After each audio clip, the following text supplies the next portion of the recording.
A 2 kg rock is dropped from 20-meter tall building. What is kinetic energy and gravitation potential energy when the rock has fallen 15 meter? यानी a 2 kg rock is dropped from 20 metre, यानी उसका rock का mess कितना है। सबसे पहले आप इधर डाटा लिख लें, इधर मैं डाटा लिखता हूँ।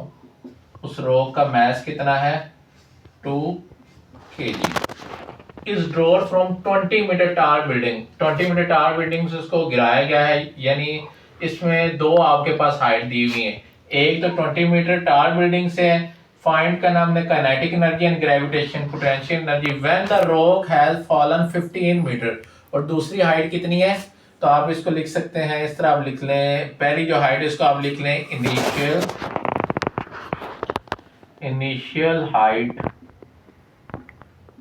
इनिशियल हाइट कितनी है, इसको नाम दे दें एच आई का, वो आपके पास कितनी है 20 मीटर है। दूसरी आपके पास जो है आफ्टर फॉलन के बाद जो दूसरी हाइट है उसको आप नाम दे दें एच एफ का, एफ मतलब फॉलन से, तो वो कितनी आपके पास है, वो है जी 15 मीटर। इसमें आपने क्या करना है, अब इसमें ये देखें कि अगर इनिशियल हाइट गिरने के बाद आफ्टर यानी फॉलन हाइट उसके दरमियान कितना डिस्टेंस होगा, वो डिस्टेंस कैसे फाइंड होगा, हम इसको इसमें क्या कर देंगे सब्ट्रैक्ट कर देंगे। 20 मीटर में से आपने 15 मीटर को क्या कर देना है सब्ट्रैक्ट, यानी 5 मीटर उसके जो गिरने से पहले और जब गिर रहा था उसके दरमियान जो हाइट है ग्राउंड से ऊपर वो कितना है 5 मीटर है। अब इसे हमने फाइंड क्या करना है लिख लें जी। एक तो हमने फाइंड करनी है इसमें काइनेटिक एनर्जी फाइंड करनी है नंबर 1, एंड नंबर 2 हमने इसमें फाइंड करनी है gravitational potential energy.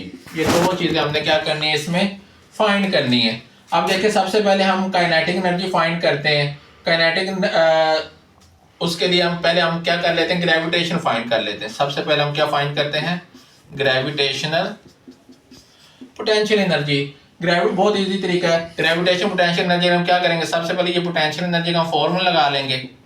Potential energy का क्या फॉर्मूला होता है mgh। क्यों लगा रहे हैं, क्योंकि हाइट की बात हो रही है, ऊपर से बाल फेंकी गई है, यानी एक स्टोन को फेंका गया, रॉक को फेंका गया, इसलिए हमने mgh लगाया। m इसमें कितना दिया हुआ है, m हमारे पास है 2, g की अप्रोक्सीमेटिव वैल्यू कितनी है 9.8 ग्रेविटेशन एक्सेलरेशन में, एंड इसकी हाइट कितनी है, वो वाली आपने हाइट बतानी है कि जो above the ground and height, यानी ऊपर से जब उसको रॉक को फेंका गया था वो हमारे पास कितनी आई थी 5 मीटर। तो इधर आप क्या लिख देंगे 5। ले जी, अब आपने क्या करना है इजीली इसको मल्टीप्लाई कर दें। 2 मल्टीप्लाई, मैं मल्टीप्लाई करता हूँ 9.8 मल्टीप्लाई 5, तो ये आपके पास पोटेंशियल एनर्जी आ जाएगी 98 जूल।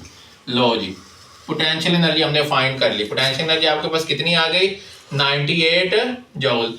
अब हमने फाइंड करनी है इसमें काइनेटिक एनर्जी। काइनेटिक एनर्जी के लिए आप देखें इसमें आपके पास टोटल मैकेनिकल एनर्जी जो है, यानी ग्रेविटेशन पोटेंशियल एनर्जी में आपके पास दो हैं, ठीक है। एक हाइट इनिशियल है और दूसरी आपके पास आफ्टर फॉलन है। दोनों को आपको सोल्व करना पड़ेगा। वो कैसे, वो हमने इस तरह करना है। पहले आपने पोटेंशियल एनर्जी फॉर्मूला लगाना है mgh, यानी इनिशियल के लिए। पहले आपको इनिशियल के लिए सोल्व करना पड़ेगा। तो कैसे फाइंड होगा, m की वैल्यू आपको कितनी दी हुई है, m की वैल्यू है आपके पास 2, g की वैल्यू कितनी होती है ग्रेविटेशन एक्सेलरेशन में 9.8, और hi यानी ये कौन सी वैल्यू है, इनिशियल कौन सी वैल्यू थी, कितनी थी इनिशियल, ये देखें इनिशियल आपके पास कितनी थी 20, ये आपके पास आ जाएगा 20। सबसे पहले आप इन तीनों, मैं इनको कैलकुलेट कर लेता हूँ, 2 मल्टीप्लाई 9.8 मल्टीप्लाई 20, तो ये आपके पास आ जाएगा जी 392 जूल। लो जी, ये पहली पोटेंशियल एनर्जी हमने फाइंड कर ली, यानी जो पहली इनिशियल थी वो कितनी आ गई 392 जूल। अब नेक्स्ट आ जाए जी। अब मैंने आपको बताया कि ये पहले इनिशियल में फाइंड करनी है, फिर आपको दूसरी फाइंड करनी है। अब देखें आफ्टर फॉलिंग यानी 15 मीटर के बाद जो पोटेंशियल एनर्जी थी वो कितनी रह गई थी 5 मीटर, ठीक है।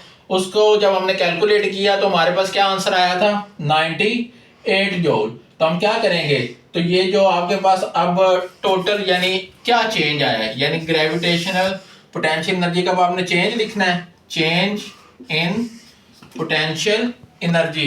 तो कैसे लिखेंगे, इनिशियल पोटेंशियल एनर्जी से फाइनल को माइनस कर देंगे, पोटेंशियल एनर्जी इनिशियल को माइनस कर देंगे पोटेंशियल एनर्जी फाइनल से, पोटेंशियल एनर्जी इनिशियल को पोटेंशियल फाइनल से माइनस कर देंगे। इनिशियल कितनी है आपके पास, ये देखें, ये आपने फाइंड की, इनिशियल आपके पास है 392 जूल, माइनस पोटेंशियल एनर्जी आपके पास फाइनल कितनी है, फाइनल आपने ये फाइंड की हुई, ये देखें ये है 98।